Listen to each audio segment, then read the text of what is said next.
Welcome to the Teach Travel Adventure podcast. I'm your host, Jamie from ESL Teacher 365. Today, I'm sitting down with Alex, the founder of Ninja Teacher. He's an expert on teaching in Vietnam, so if you've been considering Vietnam for your Teach Abroad adventure, then you won't want to miss today's episode. Thanks so much for coming on the podcast. Thanks for having me. It's good to be here. Let's start from the very beginning. So how did you get started with TEFL teaching, and how did you end up in Vietnam? Well, I first ended up teaching English in South Korea, and that started out when I was back home in South Africa, and a friend of mine was actually going to teach English in Thailand. So I called her up and said goodbye to her basically. And on that same day, a few hours later, a friend of mine texted me and said, "Hey, do you want to go teach English in South Korea?" And at that point, I knew nothing about teaching abroad, but it was just this strange event that happened. These two people talking to me on the same day, they didn't even know each other. And then I got it into my head that maybe I want to go teach English abroad. So I ended up going to teach English in South Korea. And I spent a year teaching English in South Korea. That was a great time. I really enjoyed living and working in South Korea, but I decided I wanted to move on and try a different country. So after that, I went to explore Southeast Asia for about 6 months, just backpacked around, went to Thailand and Laos, had a great time traveling around Southeast Asia.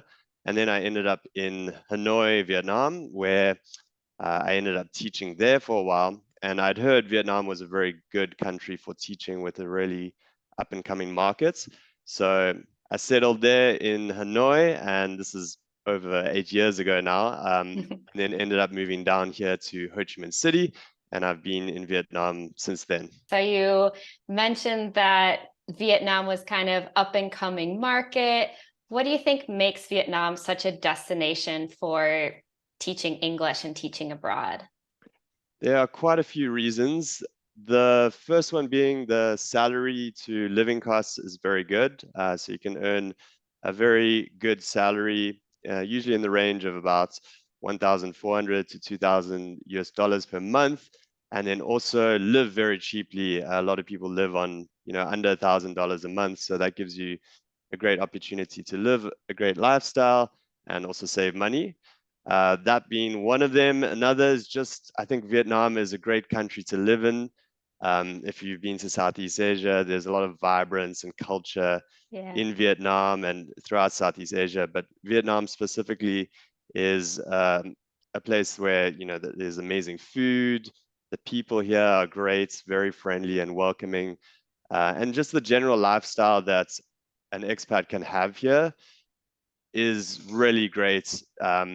It's hard to cover it, in such a short answer.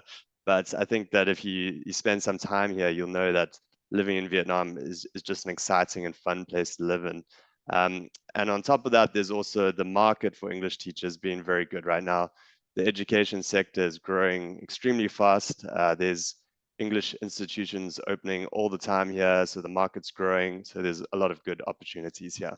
Yeah, I totally understand. Like putting teaching abroad and living abroad into a few words is really, really hard to describe what it's like. But yeah, if anyone's thinking about teaching abroad, you really just kind of have to go for it and experience it for yourself.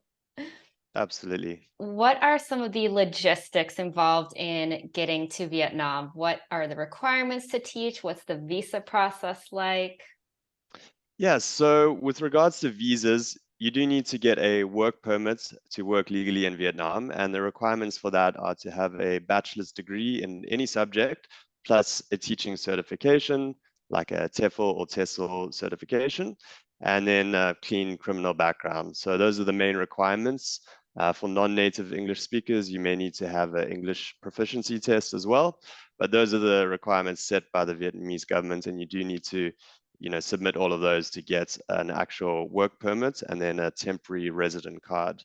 With regards to the process, it depends if you are hired from outside of the country or inside of the country. Vietnam is one of those countries where it's far, far easier to find work if you're actually here.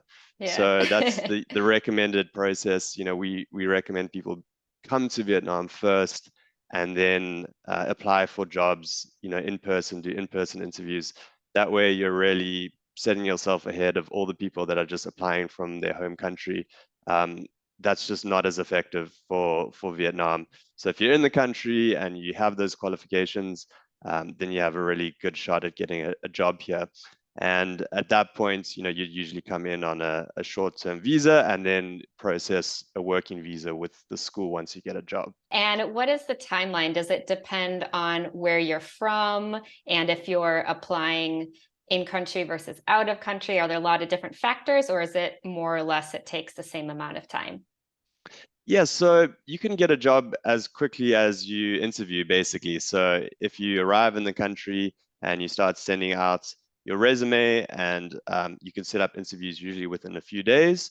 Schools might contact you for an interview within a week. And then if all goes ahead well, you can go ahead and accept the offer and start teaching within maybe another week. So it can go very quickly.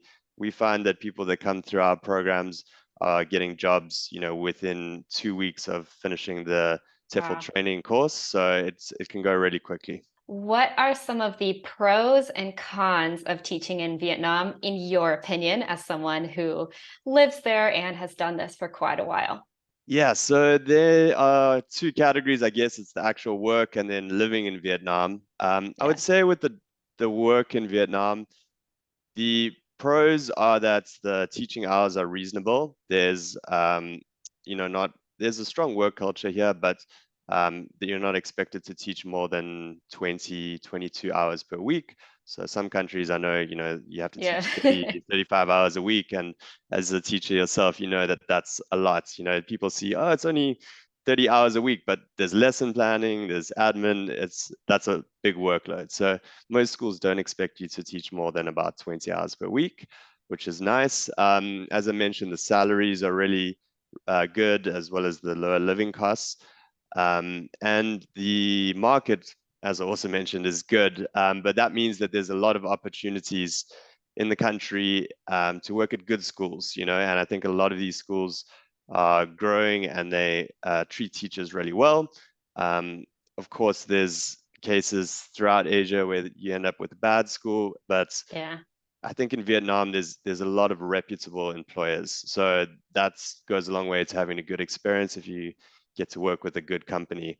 On the flip side, it's still a developing country. Sometimes things like management is not what you expect. It's a developing country, and there's just different ways of doing things in Asia. So how things are run might not be what you expect. There may be things like last minute changes to schedules, all sorts of things that you may not expect in a Western job that might happen in Vietnam. And I think it's improving over time, but that is going to be the case here, and just differences in culture and the way people do things. And in terms of living in Vietnam, I think that there are lots of pros and lots of cons that I can think of, but I'd point out the biggest ones, pros being that you can live a good lifestyle here, and the food is fantastic. I mean, just if you like Vietnamese food, there's probably hundreds of dishes that you've never tried before. You can just go out and find a new restaurant every single day, something new. The travel in Vietnam, absolutely beautiful country. You can go up to the north of Vietnam, go through central Vietnam, to the beaches, up to the mountains. Absolutely stunning, and it's cheap to travel to, so flights to nearby cities, less than $50, or you can take trains and buses, all of that kind of stuff. Some of the downsides, it can be quite chaotic at times with regards to traffic if you're in the big cities. Quite noisy if you've lived in like a big city like New York or something like that. Ho Chi Minh City, where I am, is like that. It's going to be quite loud. There's karaoke happening at nights. There's traffic, and just getting used to the extreme, intense nature of a big city in Vietnam is something else. Also, the differences in culture for some people can be a negative. When things just aren't how they expect them to be in their home country, and differences in culture, like maybe people pushing online here is kind of a common thing. It might drive some people crazy, Yeah. but at the same time, it's not too big a deal. So yeah, there's a lot. I could go on for quite a while. Excellent. Yeah, I think that being open-minded and flexible not only helps you at school, like you mentioned, in terms of administration and just things being a little bit chaotic, but also your life, like just adapting to a new place, a new culture. That's going to be your backbone. If you are able to be flexible, open-minded, it will make your experience a whole lot better. It's key. A lot of people who come out to Vietnam, I've seen them, if they have an open mind and are flexible, then they have a fantastic time. It's the people that struggle are the ones that tend to not be able to adapt as well to just differences and uh, changes in the way things are done. What would you say is a typical day for a teacher in Vietnam? Could you paint that picture for us? Sure. So some teachers work at daytime schools and some work at English academies in the afternoons and evenings. So, for example, if they are working at an English center, that's actually a lot of people like the schedule because maybe you have 2 days off during the week and then you have, um, daytime hours off as well. And then you teach a few hours in the afternoons and evenings and some on the weekend. But what that means is that you have your whole days free, which is nice up until, the late afternoon. So on a typical day, if you're here in Ho Chi Minh City, there's a really great cafe scene. So interesting little unique cafes, of course, restaurants. So someone might go out with friends to a cafe. Um, During the summer, like we're coming to the summer now, there's a lot of rooftop pools. So you can go hang out at rooftop pools with a view over the city, that kind of thing. And then, of course, if you go out in the evenings, there's a good nightlife scene. So you can go out, have some sundowners at also a rooftop. A lot of rooftop stuff here in Ho Chi Minh City, which is great, with the view out over the city and the Saigon River. And you can go out, do karaoke, as I mentioned, or you can go to some expat bars, where there's lots of other foreigners. So there's a really good community of other teachers here. But at the same time, there's a lot of young, open-minded locals, so you can make friends with the Vietnamese people and go out and spend time with them. So yeah, and then of course you've just got to like eat out at all the different amazing Vietnamese food restaurants, and that's kind of like one of the best things to do here. Just eat your way through the city. Sounds amazing. And would you say that people are typically teaching kids, adults, a mix of both? So the vast majority of jobs here are with young learners, so anything from kindergarten, primary, and some high school. There are some adult teaching jobs, but the market is far, far smaller. So if you really want to teach adults, there are some opportunities, but we find that most people teach young learners here. What unique experiences have you had in Vietnam that maybe you didn't have when you were teaching in South Korea or back home in South Africa? Well, when I first came out to Southeast Asia, I started to ride a motorbike, which I'd never done before. Yeah. So riding a motorbike is a really great experience when living in Vietnam. A lot of people ride bikes here. You don't have to if you don't want to, but it is a great way to get around. And one of the things I did was a motorbike trip from the south of Vietnam all the way to the north, which was one of the best experiences of my life. I managed to see the whole country, stop off at beautiful little towns along the way, go up into the mountains, go past the largest caves in the world in Phong Nha. And it was just an absolutely beautiful ride. Did that over about 2 weeks, actually more like 20 days, and then ended up in the north of Vietnam. So motorbiking in Vietnam is something I highly recommend. Some of the most beautiful sites you'll see while living and teaching in Vietnam. So you have your own TEFL course. So how did you get started with that? And can you tell us a little bit about it? Yes, so when I moved to Vietnam, I realized that while there are courses out there, a lot of good ones.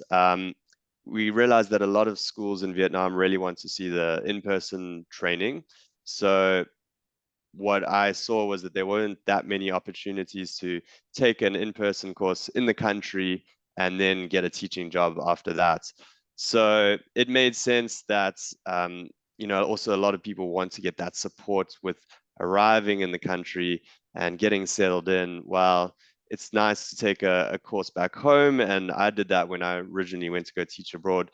I think it's even nicer to do it in the country you're going to teach in, because then you get to meet classmates during that time, make friends, you get the support of an in-country team.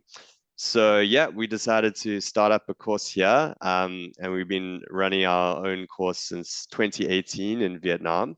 And subsequently, we have also released an online course, which I do think is also a good way to get a good foundation in the theory of TEFL. And you can also, we've got things like live training sessions like this through Zoom. So it is also a good foundation. And those are the two things that we offer. And the in-person course, I'm here at our location right now. We've got a class that just started on Monday. I think it's a great way for people to get that hands-on practical training while they're in the country. We also send them out to different schools while they're going through their course to get real experience with Vietnamese learners. And our course is very focused on the Southeast Asia market, in Asia in general. I mean, there's nothing wrong with going to use it in Europe as well and other countries throughout the world, but it's very contextually relevant to Vietnam and the market here, which is good because you want to know how to teach specific learners in Asia. And I think some courses like this CELTA can be a bit Eurocentric and more geared towards adults, where we know the market here and we try and get people prepared for teaching young learners in Vietnam and really focus on giving them that experience of arriving in the country, helping them through that whole process of getting trained up. And then a big part of it is we support with finding a job. So we really make sure to work closely with each and every person and ensure they find a job in Vietnam. So we have a good network of schools here who know us for our training in Vietnam, and we really focus on finding the best possible job for everyone after the course. I really like that. Yeah, there's nothing like doing your course in the place where you want to teach, and then if you've created it so it's really based on what your experience is going to be like, you're just going to feel a lot more confident and better prepared. So yeah, if you're interested in teaching in Vietnam, the course is called the Ninja Teacher Academy. Is that right?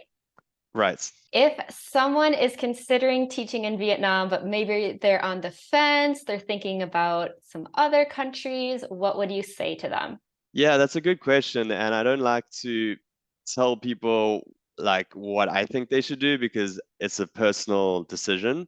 What I will say is that when I've done interviews like this with some of our alumni that have come to Vietnam to teach English in Vietnam, and I asked them this question as well, their overwhelming response is always just do it, because it's something that I don't think people often regret. We've had over 1,000 people come through our programs to teach English abroad, and there's some people that it doesn't fit with. It's not for them forever, or it's just a short-term thing, and some people enjoy it but then think, okay, it's not for me. But it's very rare that I have someone tell me like, I completely regret doing this. It's way more often the case that people say, this was the best decision of my life. I'm so glad I went to teach abroad. And whether it's Vietnam or another country, I think that if you are living in your home country and you've never lived abroad, this can be a really great opportunity to push your comfort zone, get out there, see the world, do something different and exciting. Teaching English is also a really meaningful thing to do. You're helping these learners get a better English education. And as we know, English is used in a lot of ways, whether it's getting into a university or getting a job that requires English. It's a really important skill. And having that impact on people is great. And I think a lot of people find it meaningful, and a lot of people say that it was just something that they love doing. And whether it's for short term or long term, I think it's a great thing that people should definitely consider doing. I totally agree with you. Yeah, you just need to get out there, try it for a year. I mean, everyone has 1 year that they can kind of take to do something completely different. And the hardest part is just making that decision that you're going to make it happen. But once you decide, okay, I'm doing it, then kind of all the pieces fall into place. And it's a lot easier to teach abroad these days than when you and I started, where we had like no help, no information. And I think people like you and I were here to help people who want to teach abroad, because we've had great experiences and we're just really excited about sharing that with other people. Yeah, absolutely. And I think we're living in a time now where it's fantastic that you and I can do what we're doing, just having this chat now. And I know you spend a lot of time and effort helping people make good decisions with regards to moving abroad. And we now have these resources where we can, watch YouTube videos and actually see what it's like living in a different country, or hear from people that are doing it. So I think it's nice, because then you can also choose companies and organizations that you click with, and that you can actually get to know the people behind them a little bit, and know that you're going into something that other people have done. You can watch reviews and testimonials from people, and also just see that there's actual people doing this. I think Yeah. even in our time, I remember there were some YouTube videos, or when I first went to go teach abroad, but it was a guy just kind of sitting in his apartment in South Korea, like talking about it. But nowadays, you can just see all the details. You can learn about a lot about what the opportunities are like, and just see if it's for you. Look into the opportunities, and go through the resources that are available to you, and kind of make that decision about it. Well, thanks so much for talking with us today. And where can people find you? Where is it the easiest to connect with you? Yeah, so you can head over to our website at ninjateacher.com, and we also have a YouTube channel at Ninja Teacher. So just search that and you'll find our videos, so you can learn more about us there. And yeah, thanks so much, Jamie. It was nice speaking to you. Thank you so much.